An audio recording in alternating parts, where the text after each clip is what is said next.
விஜய் பிரச்சார பேருந்தை ஓட்டிய ஓட்டுநரிடமும் சிபிஐ அதிகாரிகள் விசாரணை நடத்தினாங்க.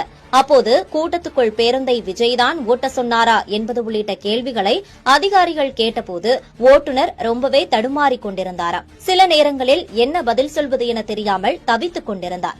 அப்போது எல்லாம் ஆதவ் அர்ஜுனா குறுக்கிட்டு சில பதில்களை கூறியிருக்காரு. 3வது நாளாக நடைபெறும் விசாரணைக்கு தாவிக நிர்வாகிகளும் அரசு அதிகாரிகளும் ஆஜராகி இருக்கிறாங்க. ஒன்னும் பிரச்சனை இல்ல சார் என்று விஜயிடம் கூறினாலும் விசாரணை தீவிரமாகவே போகிறதா? சிபிஐ தரப்புல இருந்து சரமாரியாக கிடுக்குப்பிடி கேள்விகள் வைக்கப்படுவதால தாவேக தரப்புல திணறுகிறார்களாம். போலீஸ் தரப்புல இருந்து எவ்வளவோ அறிவுரை கொடுத்திருக்காங்க. சம்பவ இடத்துக்கு முன்னாலேயே நில்லுங்க என்று கூறியிருக்கிறாங்க. ஏன் மீறினீங்க? எங்களை வாங்க, நாங்க பாத்துக்கிறோம் என்று போலீஸ் சொன்னாங்க. வாய்ஸ் மெசேஜ் இருக்குன்னு சொல்றீங்க. ஆனா பஸ்ல இருக்கிற சிசிடிவி கேமராவில ரெக்கார்டு வசதியும் இருக்கு. அதுல போலீஸ் வர வேண்டாம்னு சொல்றப்போ நாங்க அங்கதான் வருவோம்னு புசி ஆனந்த் பேசுறது பதிவாகி இருக்கு. இதுக்கு என்ன சொல்றீங்க என்று கிடுக்குப்பிடி போட்டதும் மிரண்டு விட்டாராம் புசி. அதோட விடலையாம். ஏன் லேட்டா வந்தீங்க?